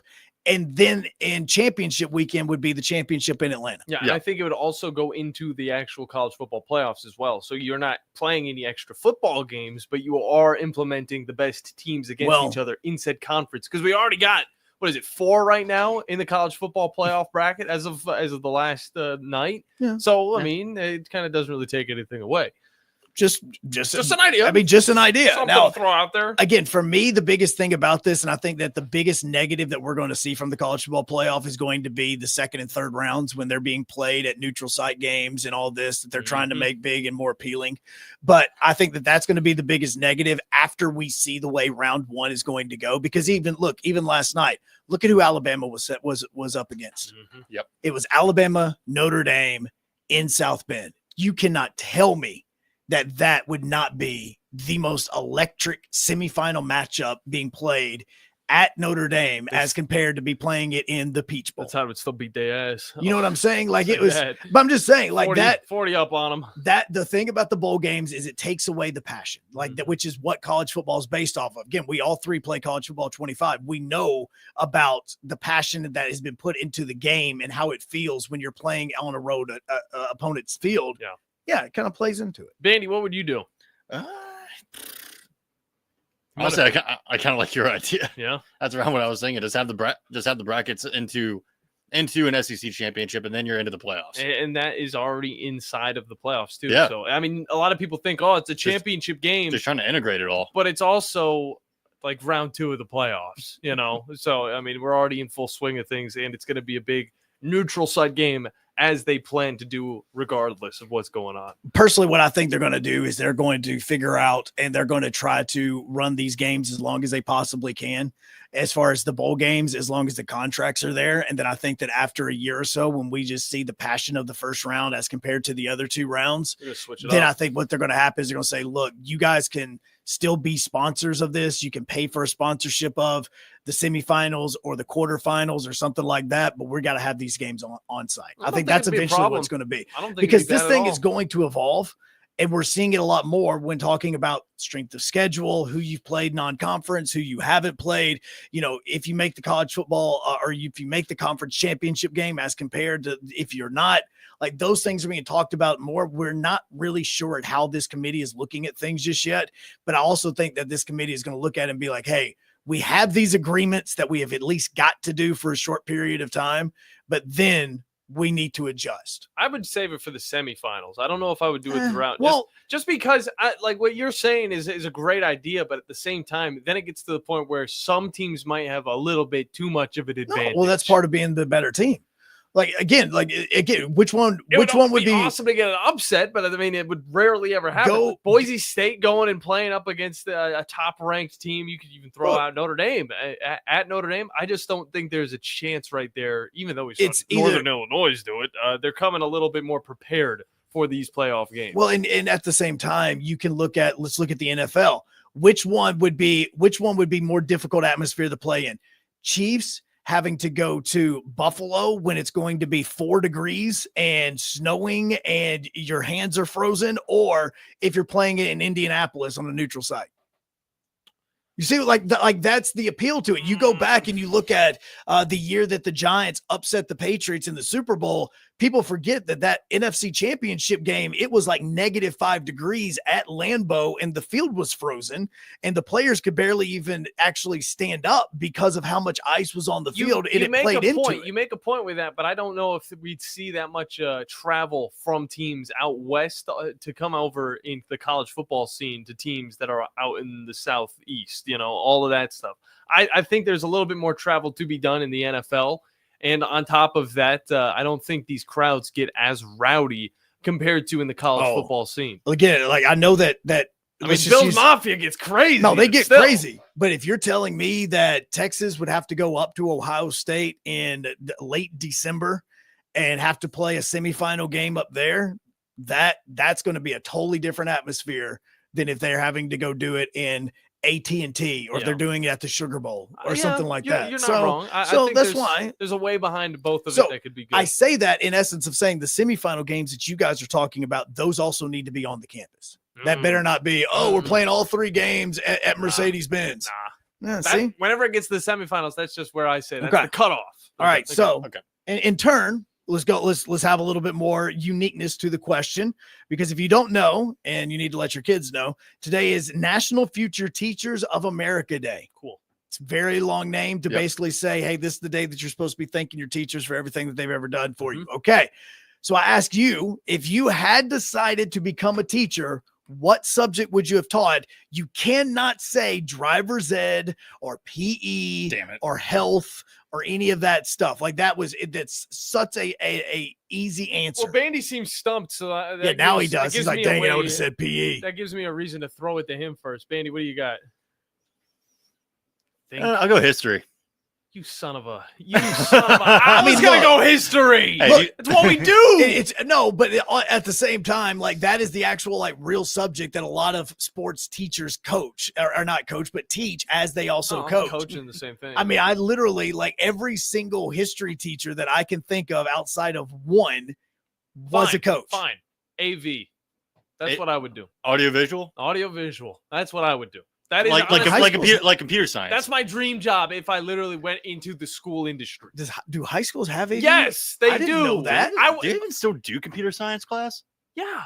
What are you talking about? No, I didn't realize that. Again, man. I was in the AV class back in Franklin County. Shout out to Coach Kenny because he was my teacher at the time, and I was actually on the radio, the high school radio show there in Franklin County. So I just want you to know that this is not my first forte into the radio. Dude, think about that. Student news, man. No, how you get to it. No, think about this. If you're in between when you're switching classes, if you had a radio DJ, and I say DJ because that's what you would probably call yourself at that age, you have somebody that is playing music while you're moving around, while you're moving. That's a great idea. That'd be awesome. It's also it's a premise to BizTown. If you've ever gone to BizTown, anybody BizTown? No clue. Up in Nashville? But what I'm saying is just think about it right now. Bell rings. All right, as we go to the second period, so-and-so from the second period class for Miss Lindsay's class, she requested this. Boom. You play it in the halls as you're going. 1738. It's like, whoa, turn that one off. Yeah. Because okay. I mean, we were actually like playing throughout Franklin County. The thing is, we only could play 1970s, 1980s music. Yeah, so public domain had to be gone out the window. Got you. So basically, you were going with your Led Zeppelins, your Skinners, your that's basically everything that's on your dad's show. Also, shout out to Tyler Sino because he was also one of the hosts on that high school radio show. See, okay. All right. If the people up in Winchester are still listening, I don't know if we're even on up there at this point in the day. Yeah, we are. We love you though.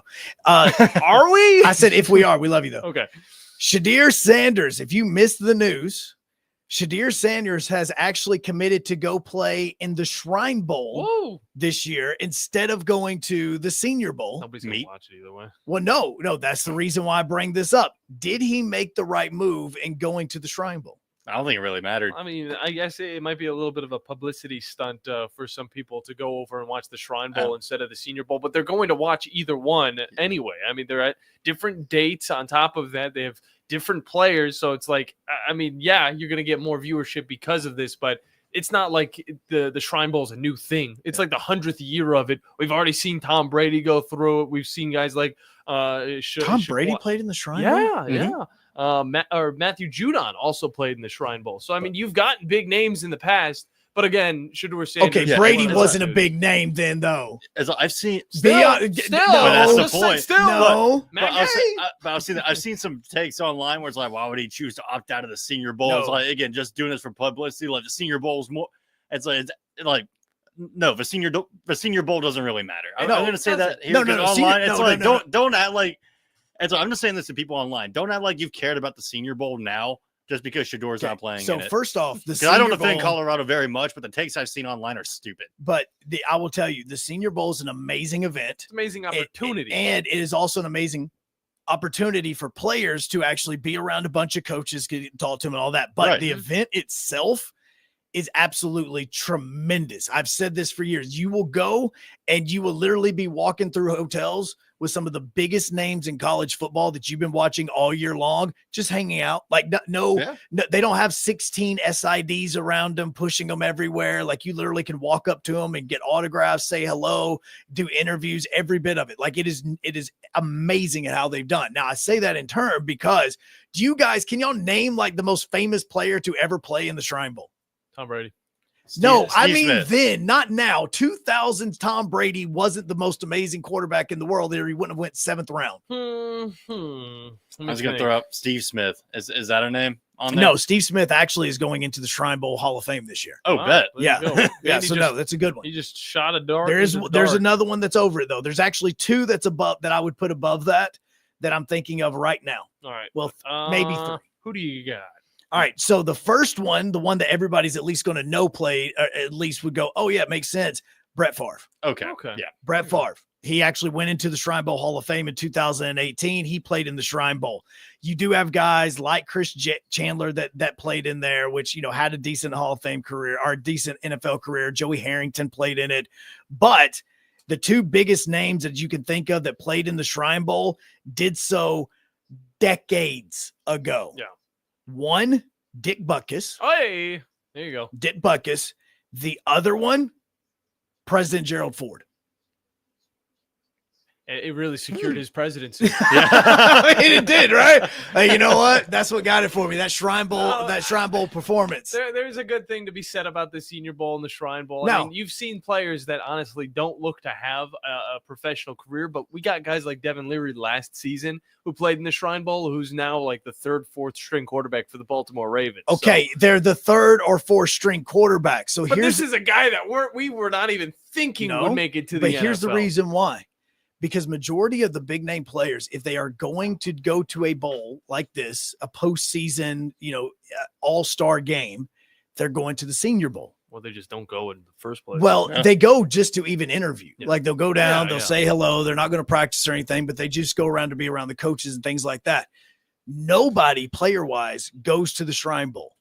So if you're Shedeur Sanders and your father is one of the greatest marketers in NFL history in marketing, how amazing he was as a player, even during his career and after his career, do you go to the place that everybody's going to, or do you go to the place where you are going to have the light solely shining on you the entire time, and your stock is going to go even further up in people's minds? Because now people are going to say, okay, crap. We got the Senior Bowl. Now we also got to go to the Shrine Bowl so that we can watch Shedeur play. And now you're putting more eyes on a game that nobody really pays attention to. I believe it's being played on. It may also be played on the NFL Network. I'm not sure. But you go there because you're already going to be a top pick. Yeah. But now you get all the attention. Yeah. You get every bit of it. You're not having to go up against all these other guys and get all their attention at the media day. Every single eye is going to be on you. That's definitely a Sanders move right there. And that's exactly why. I think it's good for both Shedeur as well as the Shrine Bowl in general, just to get that viewership. So smart move by him. So I only say it from a marketing standpoint. Because again, you're going to play in the game, and we all know as much as we've watched the Senior Bowl, the game itself doesn't matter. It's the practices that matter in this. But with Shedeur, it's about getting the light shined on you just a little bit more, because even like with what Dion has said, even though this team now is like a top 15 team in the country, outside of bashing them, people don't look at them in a way of talking about the players' abilities outside of Travis Hunter and going, hey, he should be the Heisman winner. Yeah. They don't talk about Shedeur that way. go somewhere where it's going to shine a light on you. That is a pure primetime move. Exactly. Good stuff from you, Joe. As you got, what is it, 2 questions in? 3? I got 3. I've got another one. Okay. I got one more But that we could go to. We if do we need want. to hit a break. When we come back, we'll either hop into that or we'll wrap up the loose ends that we haven't gotten to get to yet here on the Morning Blitz on 97.7 ESPN The Zone. It all comes back to money. Visit our store right now at zonedeals.bigdealsmedia.net to take advantage of all the best deals in the Tennessee Valley. Or just go to our website, 977espn.com, and click on the Zone Deals logo to start saving right now. Now, as to the price. These deals won't last long, so get yours now. Zone Deals. You'll thank us later. A man who could easily afford to buy a vowel. Eagle Masonry and Installation. It's right there in the name. Eagle is your one-stop shop for block, stone, or brickwork, monument signs, and outdoor kitchens and fireplaces. Eagle also offers the finest craftsmanship and insulation, including fiberglass or spray foam insulation, and of course, insulation removal. Philip Love and his team have years of experience, bringing the region the best in masonry and insulation services. For more information and a quote, visit insulatewitheagle.com or call 256-755-1556. Eagle saves you time. Eagle saves you money. Hey folks, this is Arthur Seaton, managing partner at University Kia, proudly saying Roll Tide and War Eagle. Stop into University Kia today and shop one of the area's largest selection of new Kias, including Fortes, Seltos, Telluride, and popular Carnival, and fully electric EV6. View all the great specials at universitykia.com and get pre-approved in minutes so you can drive home your new Kia you really want, because we want to see you in a University Kia. Ann Adams with Berkshire Hathaway Rise Real Estate is the one name to know if you're buying or selling real estate. With years of local experience, Ann Adams offers buyers in-depth knowledge of the local housing market and will narrow available properties down to those you'll be interested in so you can save time when shopping for your new home. If you're ready to sell, Ann offers a seamless process using accurate pricing and expert negotiation skills to make sure you get a fair price for your home. Call Ann Adams today at 256-337-2625 or log on bhhsriserealestate.com. If hunting and outdoor recreation are your passions, it all starts with the right property. That's where I come in. I am Bo Butler with Southland Realty and Auction, a hunting and recreational land specialist and a Jackson County native who sees land through a hunter's eyes. Just as you trust your guide on a big game hunt, you can trust me to find the perfect property for you. Thinking of selling? Let me help you make your land attract buyers.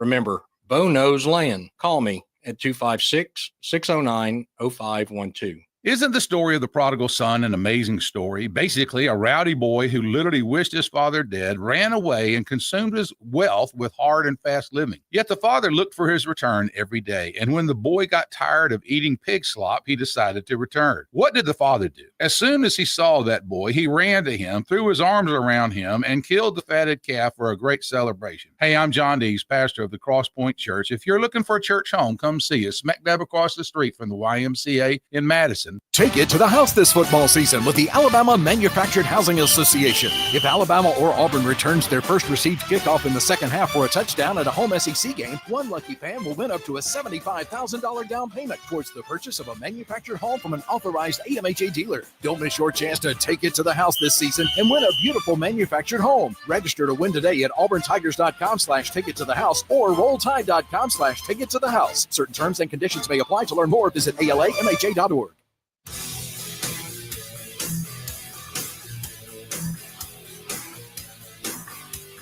Coming up tonight, don't forget that not only are you getting Hey Coach with the Kalen DeVore Show coming up at 6, but immediately following that, Alabama and Illinois going to be tipping off at 7:30. And I think this is actually why I got mixed up with Illinois earlier Just on. thinking about that. Yeah, because I was thinking about this Alabama matchup. It's going to be a huge get-right game, I would say, for the Crimson Tide. Of course, they go to Purdue, play in that tough environment. They lose, even though they were, keeping it close around the end of this game. But now it's time for Illinois to kind of do the exact same thing, but going into Coleman Coliseum. And this, again, is going to be a huge game for Alabama to get right against a good opponent and then move forward against the number 7th ranked Houston, Rutgers, UNC. Creighton. Talk about the schedule that they've got before they even get into SEC play. Game is going to be on SEC Network. You can listen to it here on 97.7. We say pregame at 7:30 because the game is going to tip off at 8.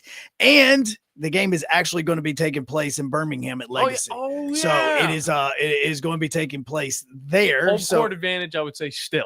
Oh, absolutely. Still, I mean, you go into CM Newton Classic is what that is. Also, if you have not seen all of the posts on Facebook, X, Instagram, all those places where we have been talking about it, we have a pair of tickets to give away to Army Navy coming up in Washington, D.C. It's just the tickets. Yeah. You got to get yourself there. But we have got tickets to what could be the biggest Army Navy game in the last 50 years. But there's kind of a little bit of a twist of how you can potentially win these. Yeah, I agree with you on that, Joe. Army looking amazing. Navy, of course, was looking amazing. They have kind of dropped the ball in the last few weeks. But regardless of that, if you want to get in there, watch this historical game, make sure you guys email us your patriotic story, or, you know, whether it's your own story, whether it's a family member's story. We'd love to hear from you guys, and we're going to be picking one story out of all of the stories that you send us, and we're going to be giving you guys a pair of tickets to this game. It's going to be amazing, and I'll tell you this much. We already got some tear jerkers, and I know we're going to get a lot more. So definitely don't slack on that. And you got to send that email, or you send that to 977WZZN events@gmail.com. If you follow us on X, if you follow our group on, or our fan page on Facebook, we've got the email link there as well. Fan page? Well, yeah, that's what our page is. It's a fan page. It's not like a group. No, it is a page. Yes, it's which is fan which page. they've taken the word fan off of it. You create a page because it's a fan page. We don't have what? They're not adding us as friends, and they're not asking to join the I group. guess Like, you're we're not right. giving them 30 questions like you do whenever you want to join. Like same thing as our Instagram, though. That is our page. My stepmother is Canadian. And so I've always obviously wanted to go visit Canada. So yesterday she sent me a group invite to like funny things about Canada because she knows like I'm infatuated with this. And so we're not asking you to go join a group. It's not an OnlyFans, but it's a fan page. It's not a fan page. There's the Huntsville Havocs page on Facebook. Yes, you then go there's and like the Huntsville Havoc fan page. No. Anyways, Boom! go there. Okay, go that, like it. You Yes. got all the information there, and you're going to be able to see it. Look, we're focusing on the wrong thing, just the exact same way that Texas A&M apparently is focusing on the wrong thing. There's already so much talk about November 30th. It was announced as a night game today. How do you deal with that with your guys and saying, hey, we still have something ahead of us at Auburn, or is that even a big issue with your team? I don't think it's an issue. I think when you're in the situation we're in, it's easy to focus on the task at hand. I think, those big games earlier in the year, maybe you look ahead. If we didn't have that stake, what's at stake? Maybe you would worry about it. I think our focus is single-handedly on Texas. On Auburn right now. Oh my gosh! He's thinking about Texas right now. I think our focus is single-handedly on Texas. I mean Auburn. No, they are not thinking one lick about this Auburn team, and that's going to be their demise, similar to LSU, of course, losing to Florida. I know tomorrow you're going to start giving wacky underdog picks. What is the line? What is the line? I'm just throwing this out here. I don't think it's actually that much. I think it's like 3.5, if anything. Oh, take a little look. Yeah, I'm going to take a look. It is actually 2.5 in favor of Texas A&M right now. You are only a 2.5 point favorite over Peyton Thorne, and you're looking past it. And you want to be a college football playoff team, and you're only a 2.5 point favorite over Peyton Thorne and Hugh Freeze. It looks pretty good. They ride the short bus to Jordan Hare every day. Come on. See, I was ready to put that as my Hunk. ready to put that as my wacky underdog pick if it was even further, but only 2.5. Fanny, this is like prime line for you. This is chipping away. Okay, but this is not BYU and Kansas. This was not your quarterback's playing really well. But Joe's not going to comment on that one. No, because I'm actually now he's already thinking ahead. Your offense has been moving. Defense is still pretty solid. Yeah. But this ain't it. No. I thought this would be at least a touchdown favorite. I'd be looking at the games like I know I'm saying San Jose State again, but San Jose State hosting UNLV, 7.5 point line. Indiana going to Ohio State, 13.5 points. Ole Miss in Florida. Florida right now is a 10-point underdog at home. So we saw what they did last week. All right, I'm just going down the list. Okay. Ole Miss, number 9. Playing Florida. SMU, number 13, playing Virginia. Illinois, number 25, playing Rutgers. And Indiana, number 5, playing at Ohio State. All I'm saying, all of those games, 11 a.m. kickoffs on the road. That's all I'm saying. Every single one. Just look at it. I almost got it with Pitt and Clemson. Oh, You're stupid. It just happens. It just happens. Get good. Either way, look forward to the Tom Abraham Show coming up next. Joe Hunk will be there as well as, of course, Alabama basketball tonight. It's going to be a fun one, and you guys can stick around for it here on 97.7 ESPN, The Zone. From heirloom diamonds to contemporary jewels, Loring & Co. place to find something truly special. Whether shopping for a diamond ring for that once-in-a-lifetime occasion or marking a milestone birthday or